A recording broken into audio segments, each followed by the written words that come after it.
All right, so welcome.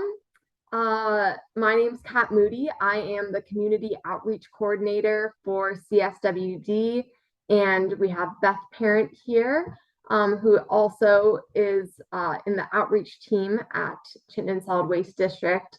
And today we are talking about zero waste holiday hacks. So we'll jump right in here. First, we'll introduce CSWD, who we are, what we do, and then we'll talk about a number of different holiday-related items and how to dispose of each of those items, and also their environmental impact, as well as their sort of general alternatives and tips that we have for each of these items. So first off, we are Chittenden Solid Waste District, and we serve Chittenden County through many different ways. One of those is our organics recycling facility, which is home of Green Mountain Compost. So that's our compost facility right off of Redmond Road in Williston. You can see that in the top left picture here. We also have several drop-off centers where you can bring your trash, recycling, special materials, and also compost. And then our materials recycling facility is where we sort and bale and ship off all of or about half of Vermont's recycling. And then environmental depot is our last category, where we recycle and dispose of different hazardous waste. So Vermont has two MRFs, which is short for Material Recycling Facility, which is where blue bin recycling is received, sorted, and baled. And then it goes out to market, and that is kept domestic. So either Canada or the United States is where Vermonters' recycling is going. And then I also like to mention, before we dive into this presentation, that Vermont only has one landfill, and that's located in Coventry, Vermont, up in the Northeast Kingdom. And up there, CSWD isn't owning or operating this landfill, but we as Vermont have very limited landfill space. So it's really important to be conscious of the waste that you're producing, and trying to reduce that waste as much as possible, especially this time of year during the holidays. So that leads me pretty well into the first topic, or first fun fact of the presentation, which is that Americans generate 25% more waste this time of year between Thanksgiving and New Year's Day than usual. And that's a pretty shocking number. And that equates to about 14 more pounds of waste per person per week. So this is sort of what we'll be talking about, just how we can still celebrate this holiday, but in a more waste conscious way. So first off is shipping waste. So an average of about 82 million packages per day are shipped in the US during the holidays. And that's compared to the 31 million packages shipped daily during the rest of the year. So that's over 2.5 times more packages shipped daily. So what can we do about that? Well, obviously online shipping is convenient and an accessible way to do your holiday shopping, but it does, like I said, create a lot of unnecessary waste and carbon emissions from transportation. So what we suggest as alternatives, first off, being shop locally. Also, choosing products with minimal packaging or requesting minimal packaging when you're shopping. So that might be opting to give a book versus something that's more heavily packaged. Also, if you are choosing to do your holiday shopping online, choosing the no rush shipping option is a great way to go.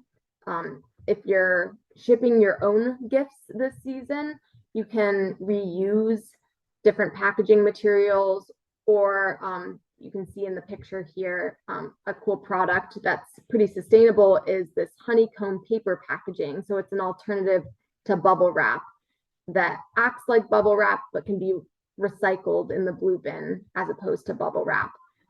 And now we'll go over how to dispose of these different items, different shipping items you might receive in the mail or you might be mailing out. First off is cardboard boxes.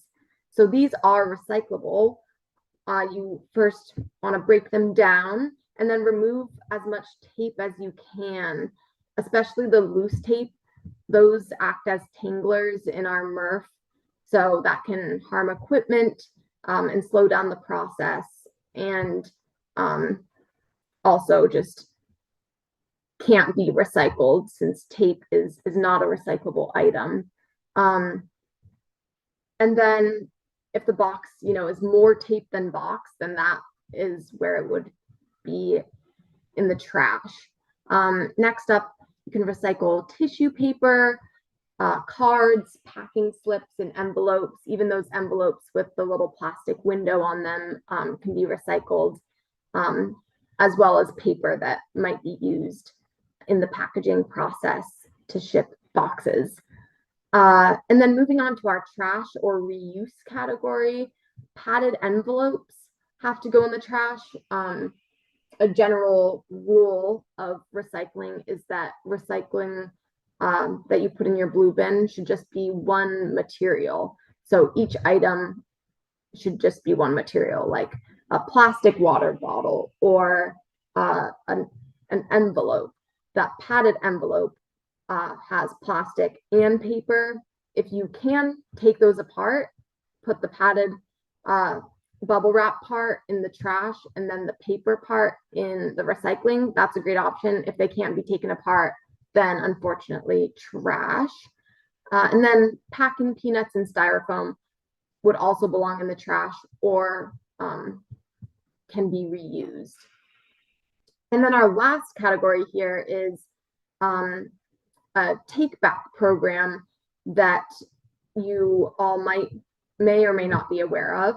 But this is a take back program that a lot of grocery stores partner with this company called Trex to allow people to recycle plastic bags and film.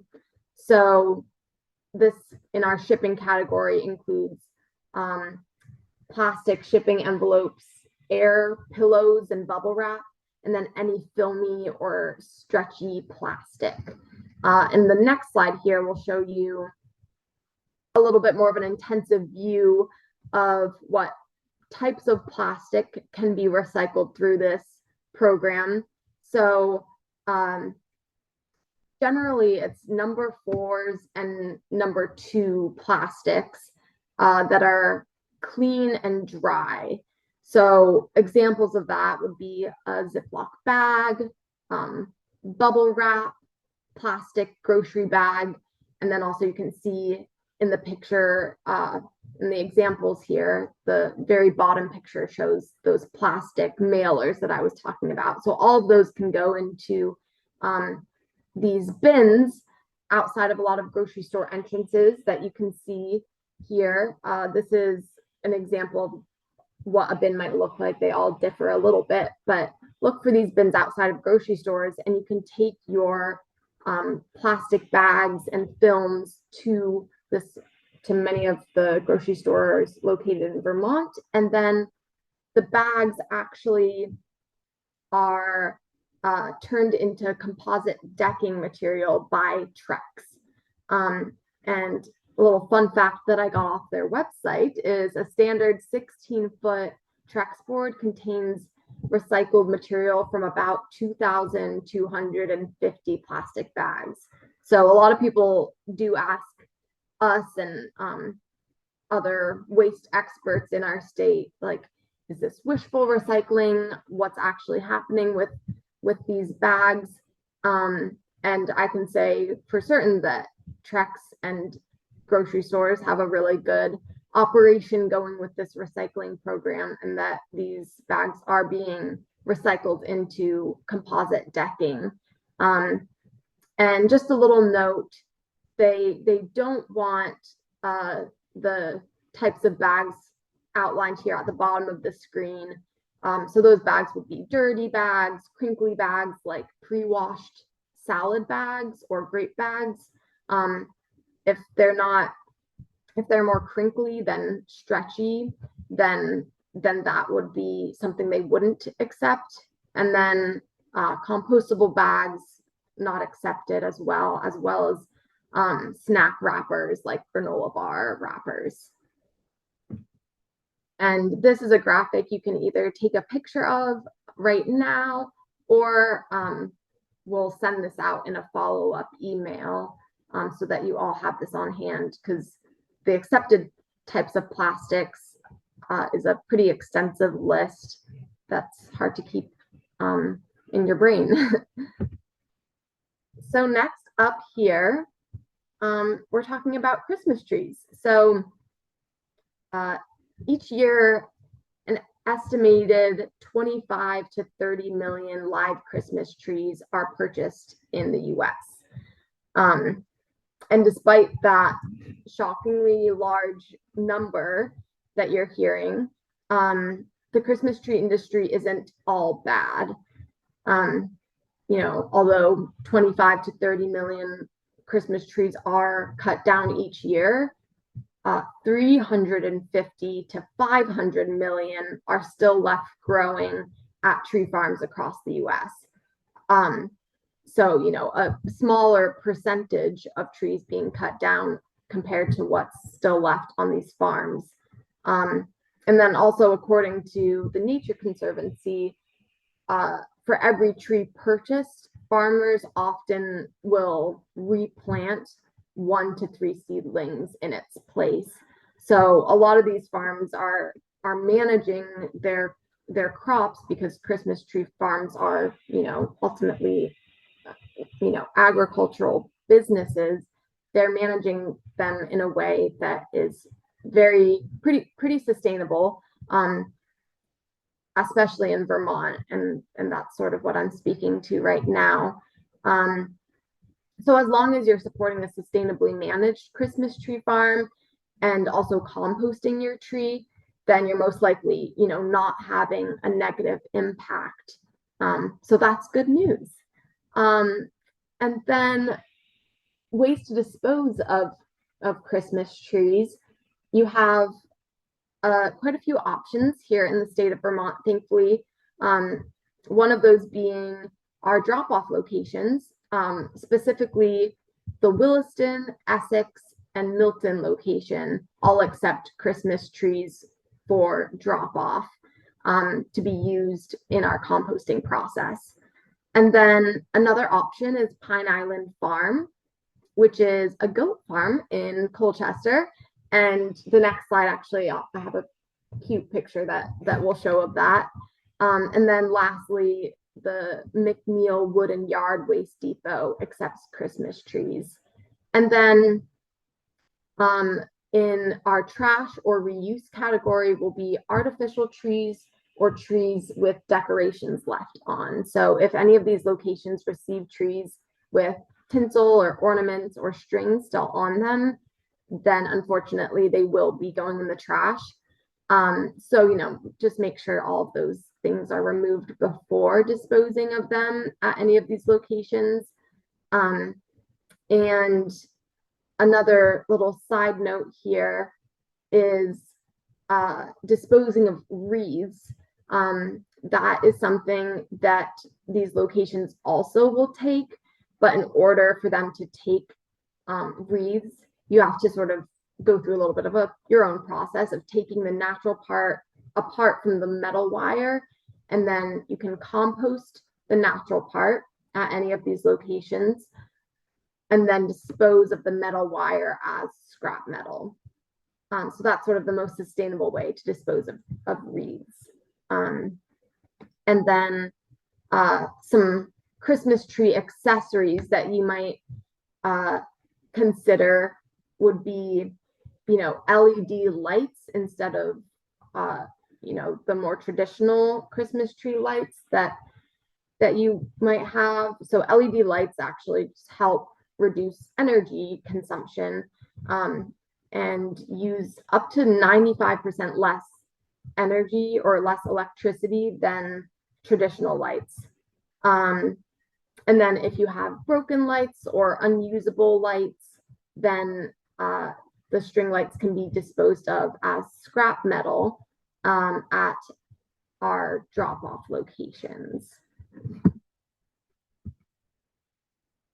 And here's the cute picture that I was talking about. So on the left is an image of Christmas trees at CSWD at one of our drop-off centers.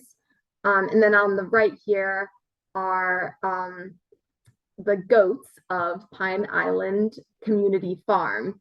So last year was a really popular year for Christmas tree disposal for them. I think they host one day of one or two, maybe it might be a weekend of taking people's Christmas trees. And last year, Vermont families dropped off 700 to 800 Christmas trees at this farm for the goats. And thankfully, they do have they have 440 goats right now, so they have many goats. So that number actually it's a lot of Christmas trees, but a lot of goats that are hungry. So so it's a really great example of sustainable disposal. And this farm, goes beyond just helping with waste management and waste reduction. They also are a great example of food sovereignty in Vermont. They allow new Americans to have access to culturally appropriate food by providing goat meat for new American families. So they're doing a lot of cool things at this farm. And if you do end up going this year to drop off your tree, it's not just a quick disposal option like you might get at a CSWD drop-off center. Just expect some long lines because 700 to 800 trees being dropped off in a weekend or two makes for some long lines. So expect that if you opt for this option. And next up we have holiday gifts that we're going to be chatting about. So Americans actually spend about $15.2 billion on unwanted gifts during the holidays. So that's a pretty staggering number. And this graph actually shows what people are most likely to do with those unwanted gifts. And the first category here is showing about 56.5% saying that they would regift or donate, which is great. I know that's normally what I do when I get something that I might not love. The next category is 42% saying that they would return or exchange their unwanted gift. And then from there, 30% said they would just keep the unwanted gift. 13.5% said they would resell. And then lastly, 9.5% said that they would throw away. So that's good news. Only, the smallest category here is showing that, the smallest category being that they would throw the gift away. So most people aren't doing that option, which is good news. But the bad news is that 9.5% still equates to about $1.5 billion worth of gifts being thrown away. But now I want to dive into that second highest category that you see, return or exchange, because almost half of the people surveyed said that they would choose this option. And unfortunately, not all returns have a happy fate, since retailers actually throw away about a quarter of the returns that they receive. And so I actually want to ask our audience here, and feel free to throw it in the Q&A section of the webinar. Do you have any guesses for the most returned holiday gifts? So any ideas, throw it in, and we'll see what you all come up with. I'll give you a few seconds to see if anyone, okay, we've got someone saying clothing, another person saying sweater.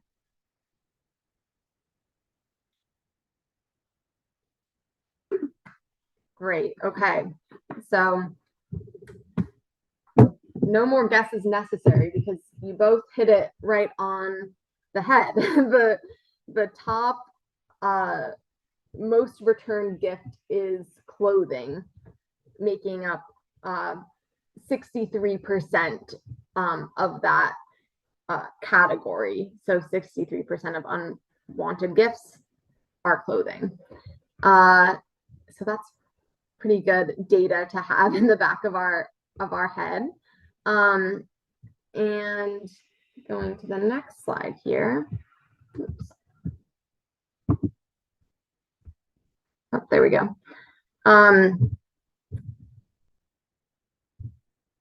So now I want to give you some do's and don'ts of gift giving now that we have some of that information. And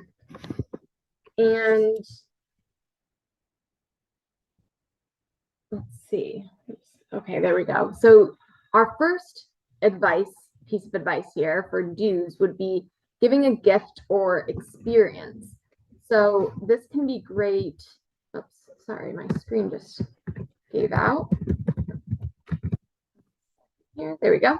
So gift cards or experience, that allows gift receivers to have, a bit more autonomy over the gift experience, and then they're also receiving something that they truly want. If they're having a little bit more say in the execution of that gift. Next up is giving a homemade gift. It's thoughtful, and it often results in a lower environmental impact. And then quality over quantity. A lot of you already said this in the registration questionnaire, said that you do this, but this is a great way to lower your overall consumption and environmental impact. It's also maybe an easier option if you have older kids. I know that as my sisters and I have grown up, that's sort of become the focus of our gift giving, is quality over quantity. I think oftentimes when kids are younger, the quantity is a lot of fun. So we don't want to take away from that if that's your family's tradition.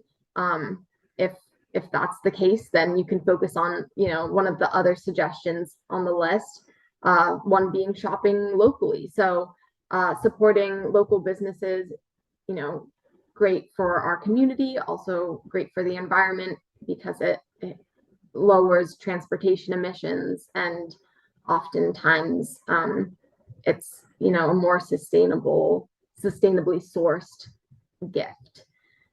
And then also bundling your buys. So if you're shopping online, receiving one shipment instead of many is a good way to lower your impact. So just purchasing in one bundle instead of many different purchases. And then lastly, looking for sustainable certifications. So if you have a journal in mind to give, then you can still give that journal, but maybe look for it with a forest Steward Council certification. So having your gift idea in mind and then just looking for that sustainable certification or sustainable alternative. And then we'll move on to the don'ts category. One thing that sort of opened my eyes in this researching for this presentation was this term called bracketing. So that's actually buying multiple sizes, trying them all on, and then keeping the one that works and returning the rest. And like I mentioned in the previous slide, clothing is the #1 most returned item and also has a high likelihood of ending up in the landfill once it's returned. So, instead of doing this bracketing technique, which I know I've been guilty of, my mom does this almost every year with her daughters. It's convenient, and that's why it's an option that many people opt for. But if you have now the knowledge that, oh wow, retailers landfill a quarter of the returns that they receive, now hopefully that will allow you to think a little bit more consciously about doing something like this bracketing technique. So an alternative might be instead give a gift card to a clothing store, or even wrap up a picture of the thing that you were going to gift them. That way you still have that item in mind. They know that you were thoughtful with it, and then you can take them to the store and get the appropriate size. Also, another don't on the list is gifting something that might be returned. So something like clothing or shoes. Of course, if you know your gift receiver well, then this is still a great gift option. But it's a little bit of a riskier gift category. And then selecting rush shipping is something that we want to discourage, since it increases the carbon footprint by speeding up the shipping process.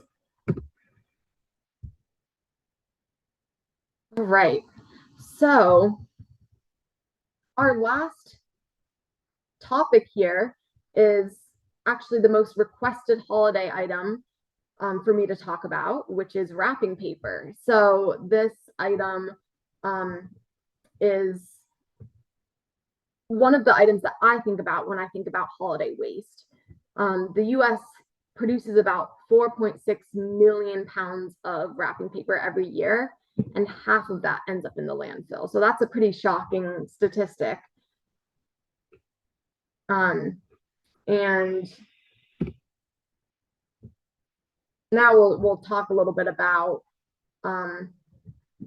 the main tips to avoid that wrapping paper ending up in the landfill. So that sort of leads me to the main tip, which is wrap your gifts in wrapping paper alternatives. So it actually wasn't until, this is something that I don't just have on the top of my head, I researched this, it wasn't until 1917 that this decorative wrapping paper was even developed, actually by the same brothers that started the Hallmark card company. So up until then, people were just wrapping their gifts in the sustainable alternatives that I have suggested here. So like brown paper, fabric, things like that. That was sort of the original wrapping paper. So that's the first suggestion, is reusing old gift wrap. So my boss Beth and I were just chatting about how we have the same gift bags circulating in our family for years and years and years, and it's almost become this fun little tradition just to see who's going to get the same gift bag from 3rd grade. Next up is sort of a fun, creative gift wrapping, which would be newspaper, maps, some old maps or magazines. I even thought about using 2023 calendar they have, beautiful pictures and calendars, so why not use that as wrapping paper? You can also make the wrapping paper a part of the gift. So using kitchen cloths or scarves, flannels, and make that a part of your gift. And then a simple basket, tin, or jar is also a great option. And now onto the breakdown of how to dispose of the more traditional wrapping paper. So one of the main rules of recycling, like I mentioned, is that an item has to be a single material to go into the recycling. So regular uncoated wrapping paper and tissue paper, those are just one material, so those can go right into the blue bin recycling.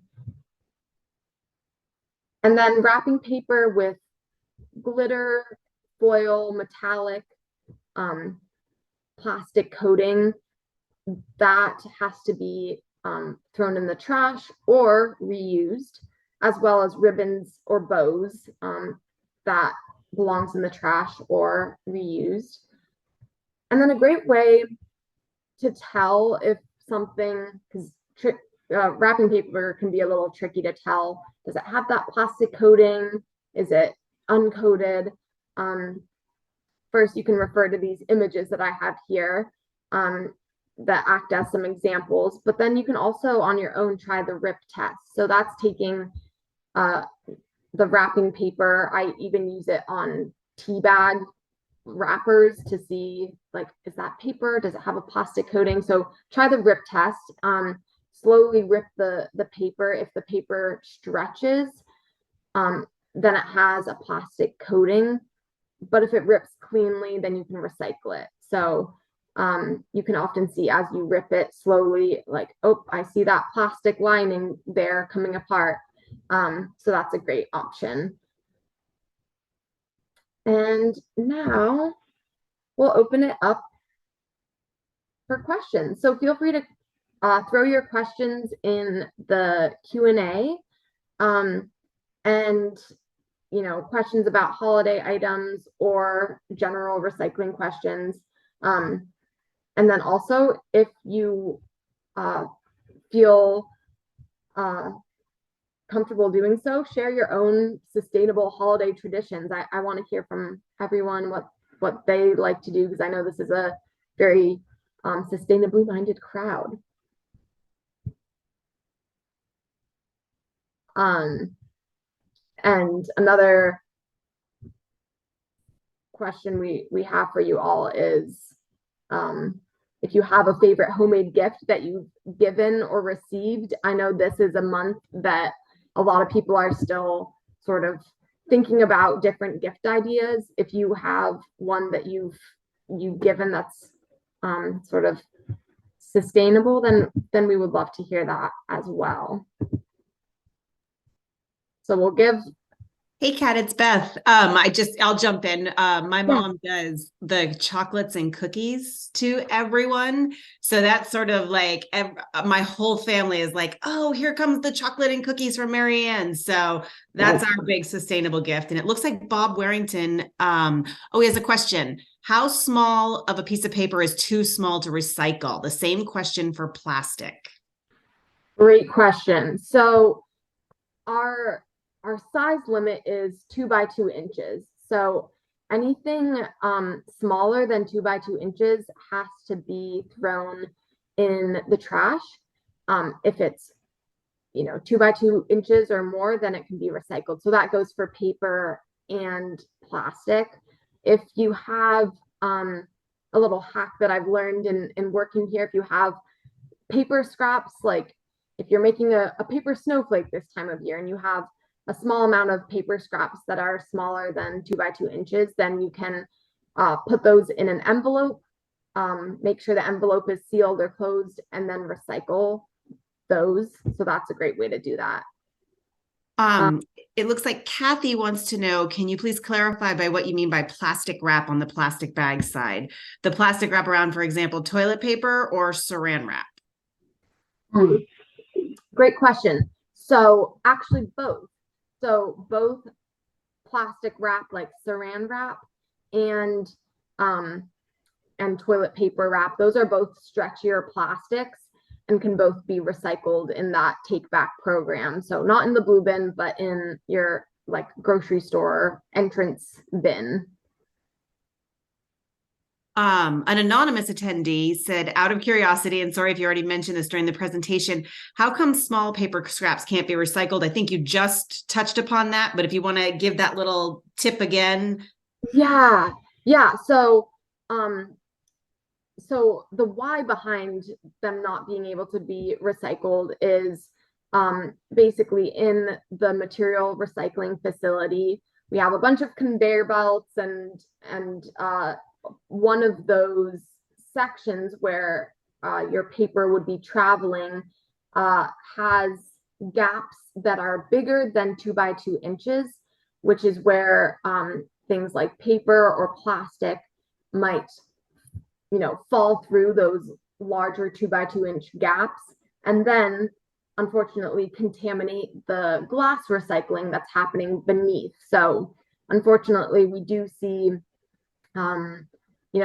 plastic bottle caps or little other microplastics in our glass recycling because people might be disposing or recycling of items that are smaller than 2 by 2 inches. But, secure the bottle caps back onto the bottle, tuck the little scraps of paper back into the envelope, and then it can ride through the system, no problem. If you have a large amount of shredded paper, that can be recycled in a clear plastic bag, and that's the only time that plastic bag would be allowed in the recycling.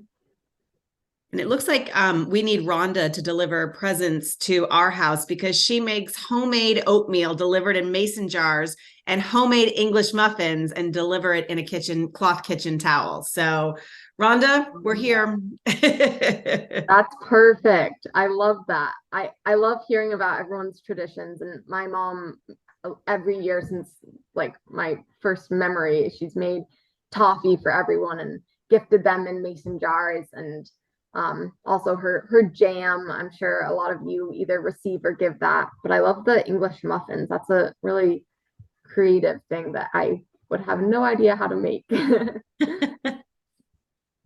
I think that's all we have. Great. Perfect. So thank you all for attending.